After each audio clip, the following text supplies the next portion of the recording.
Good afternoon students.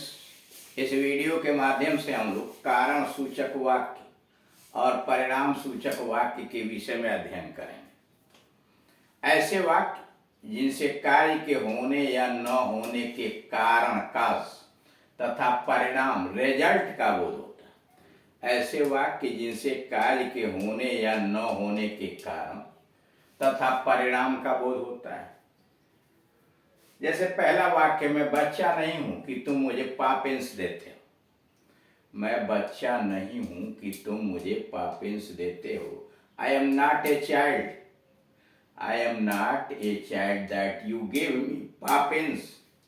देखना बीच में बोधक चिन्ह लगा हुआ है, यानी एक्सक्लेमेटरी सेंटेंस में इसको बनाया गया है। I am not a child that you give me Poppins. दूसरा है, क्या मैं मूर्ख हूं कि तुम पर विश्वास करूं। क्या मैं मूर्ख हूं कि तुम पर विश्वास करूं। एम आई ए फूल या I am not a fool. Am I a fool का एसर्टी में जब चेंज करेंगे तो यह होगा I am not a fool that I can believe you. I am not a fool that I can believe you. तीसरा, मैं गाय नहीं हूं कि तुम मुझे घास देते हो। मैं गाय नहीं हूं कि तुम मुझे घास देते हो। I am not a cow. I am not a cow that you give me grass. I am not a cow that you give me grass.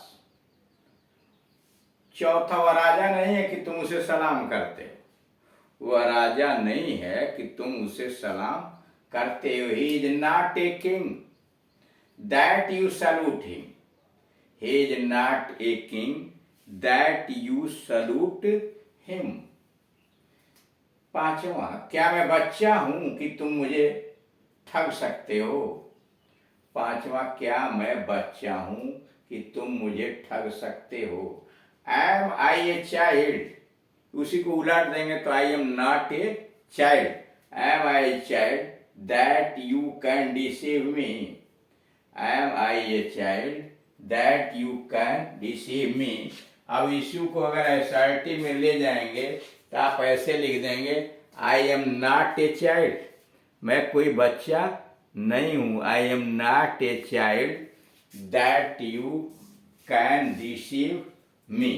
अब जरा इसमें देखिए, दो तरह के मॉडल है। दो तरह का मॉडल है कि यह असर्टिव जो सेंटेंस है, देख रहे हैं प्रिंसिपल क्लास है, पीसी है। I am not a child, full stop. मान लीजिए हम किया, इसको कहेंगे प्रिंसिपल क्लास। यह असर्टिव सेंटेंस का नेगेटिव है। और यह क्या है, हिंदी में दिया हुआ इंट्रोगेटिव सेंटेंस और अफर्मेटिव में है। जब उसको असर्टिव में आप ट्रांसफॉर्म करेंगे तो यह हो गया आई एम नॉट ए फूल। लेकिन यहां ज्यों का त्यों छोड़ दिया गया, क्या मैं बच्चा हूं।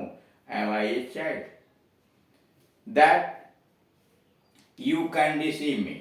यानी सेंटेंस हिंदी में उपवाक्य जो पहला आया हुआ है प्रिंसिपल क्लास है,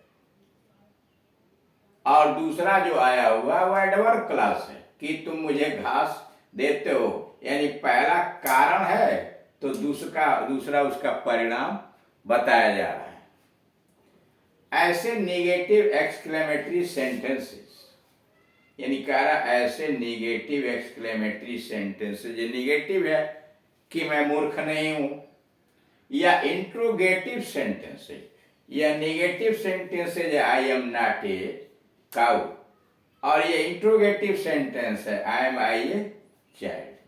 ऐसे नेगेटिव एक्सक्लेमेटरी सेंटेंसेस या इंट्रोगेटिव सेंटेंसेस के दो भाग होते हैं। यानी ऐसे नेगेटिव एक्सक्लेमेटरी सेंटेंसेस या इंट्रोगेटिव एक्सक्लेमेटरी सेंटेंसेस के दो भाग होते हैं। पहले भाग से कारण, जैसे I am not a king, am I a child, क्या है, इससे पहले भाग से कारण का बोध होता है, और दूसरे से उसका परिणाम, वह राजा नहीं है, यह कारण है, और परिणाम क्या कि तुम उसे सलाम करते हो। यानी ऐसे वाक्यों के दो भाग होते हैं। पहले भाग से कारण का बोध होता है और दूसरे भाग से उसके परिणाम का बोध होता है। यानी प्रिंसिपल क्लास पहले इसमें आया हुआ, वह काज के लिए, कारण के लिए, और एडवर्ब क्लास उसके परिणाम के लिए। रोज, पीसी, पीसी का मतलब प्रिंसिपल क्लास विथ नाउन। करा प्रिंसिपल क्लास नाउन के साथ, एम आई ए चाइल्ड, वह नाउन है, यह नाउन की बात कर रहा है यहाँ पर, यहाँ फूल नाउन है। करा प्रिंसिपल क्लास विथ नाउन, उसके बाद दैट लगाइए के, और उसके बाद adverb class. I am not a cow, cow के बाद that you give me grass. अब अगला सेंटेंस है, रावण जो सीता को हर ले गया, अंत में मारा गया। रावण जो सीता को हर ले गया, अंत में मारा गया। अब यहां देखिए, इसमें भी दो उपवाक्य हैं, दो भाग हैं। एक भाग है रावण अंत में मारा गया, जो सीता को हर ले गया। अब वह वाक्य बना है Ravan who stole away Sita. Ravan, अब यह बीच में एडजेक्टिव क्लॉज है, who stole away Sita, Ravan की विशेषता बताने के लिए आया हुआ। वह रावण जो सीता को चुरा ले गया, Ravan who stole away Sita was, इसलिए इसके आगे भी कामा और पीछे भी कामा है। एडजेक्टिव क्लॉज जब किसी वाक्य के बीच में आता है तो उसके आगे कामा और पीछे कामा लगा होता है। तो Ravan who stole away Sita was killed in the end, अंत में मारा गया। और दूसरा है, वह हत्यारा जो दोषी पाया गया, वह हत्यारा जो दोषी पाया गया फांसी पर लटकाया गया। वह हत्यारा जो दोषी पाया गया फांसी पर लटकाया गया। द मर्डरर, वह हत्यारा, द मर्डरर, वह हत्यारा, who was found a guilty, जो दोषी पाया गया। The murderer who was found guilty was hanged. The murderer who was found guilty was hanged. ऐसे वाक्यों के दो भाग होते हैं। ये जो वाक्य लिखा गया है इसके पहले, ऐसे वाक्यों के दो भाग होते हैं। पहले भाग यानी प्रधान उपवाक्य प्रिंसिपल क्लॉज, उसी को शॉर्ट फॉर्म में आप पीसी का। ऐसे वाक्यों के दो भाग होते हैं। पहले भाग पीसी, जैसे यहां आप देख रहे हैं कि Ravan was killed in the end, यह है पीसी। और हु स्टोल अवे सीता, यह परिणाम। यानी ऐसे वाक्यों के दो भाग होते हैं। पहले भाग प्रधान उपवाक्य से परिणाम, परिणाम है द मर्डरर वाज हैंग, हत्यारा को फांसी हुआ। अब वह क्या है, परिणाम है। और दूसरे भाग से कारण, कारण क्या है, हु वाज फाउंड गिल्टी, दूसरे भाग से कारण का परिणाम। यानी ऐसे वाक्य दो भाग से बनते हैं, जिसमें पहला भाग जो होता है वह परिणाम व्यक्त करता है, यानी रिजल्ट व्यक्त करता है पहला भाग, और दूसरा भाग कारण यानी काज का बोध कराता है। दूसरे भाग जो से आरंभ होता है, हिंदी में दूसरा भाग जो है वह जो से आरंभ होता है, और यह कामा के बाद आता है, और यह कामा के बाद आता है। इस प्रकार के वाक्यों में संज्ञा प्लस क्रिया, इस प्रकार के वाक्यों में संज्ञा प्लस क्रिया मिलकर प्रधान उपवाक्य का कार्य करते हैं। इस प्रकार के वाक्यों में संज्ञा प्लस क्रिया मिलकर प्रधान उपवाक्य का कार्य करते हैं। और जो धन उपवाक्य एक विशेषण उपवाक्य का कार्य करते हैं, और जो धन उपवाक्य एक विशेषण उपवाक्य का कार्य करते हैं।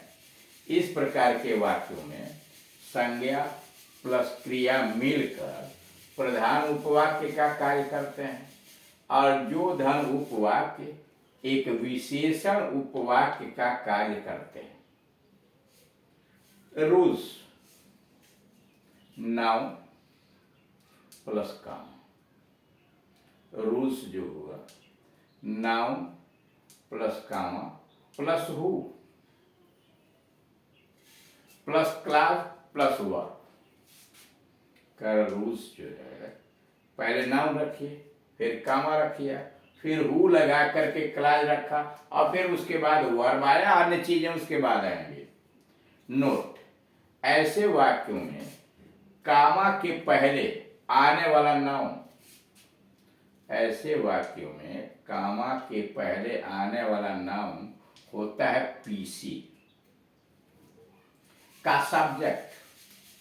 ऐसे वाक्यों में कामा के पहले आने वाला नाउन होता है पीसी का सब्जेक्ट, और who plus class adjective class के बाद आने वाला वर्ब होता है। कर ऐसे वाक्यों में कामा के पहले आने वाला नाउन होता है पीसी का सब्जेक्ट, और हु प्लस क्लास यानी एडजेक्टिव क्लास के बाद आने वाला वर्ब होता है पीसी का वर्ब यानी प्रिंसिपल क्लास का वर्ब। जैसे Ravan was killed in the end, ठीक, Ravan was killed in the end. अब यह क्या है? यह है प्रिंसिपल क्लास, और दूसरा है द मर्डरर वाज हैंग्ड। यह हैंग्ड इसी मर्डरर की क्रिया आई हुई है, पीछे चली गई, द मर्डरर वाज हैंग्ड, यह पीसी है, प्रिंसिपल क्लास है। अब नोट नंबर 2, हु से आरंभ होने वाला होता है एडजेक्टिव क्लास। यह जो हु से जो शुरू हुआ है, यहां देख रहे हैं आप, हु वाज फाउंड गिल्टी, यह होता है एडजेक्टिव क्लास, और इसका सब्जेक्ट होता है हु। इस एडजेक्टिव क्लास का सब्जेक्ट होता है हु। जैसे हु स्टोल अवे सीता, यहां देख रहे थे, Ravan was killed in the end, principal class, who stole away Sita, यह हुआ एडजेक्टिव क्लास। और दूसरे में द मर्डरर वाज हैंग, यह प्रिंसिपल क्लास, और हु वाज फाउंड गिल्टी, और जिसे दोषी पाया गया, यह हुआ एडजेक्टिव क्लास। यानी यह दो उपवाक्यों से मिल करके सेंटेंस बना है, एक प्रिंसिपल क्लास और एक एडजेक्टिव क्लास। एडजेक्टिव क्लास बीच में आता है, उसके आगे पीछे कामा लगा हुआ है, और प्रिंसिपल क्लास दो भाग में बटा हुआ है, सब्जेक्ट एडजेक्टिव क्लास के पहले और वर्ब तथा अदर वर्ड एडजेक्टिव क्लास के बाद में आता है। तो इस प्रकार से इस वीडियो के अंतर्गत आपने देखा कि कारण और परिणाम सूचक वाक्य का हिंदी से अंग्रेजी कैसे बनाते हैं।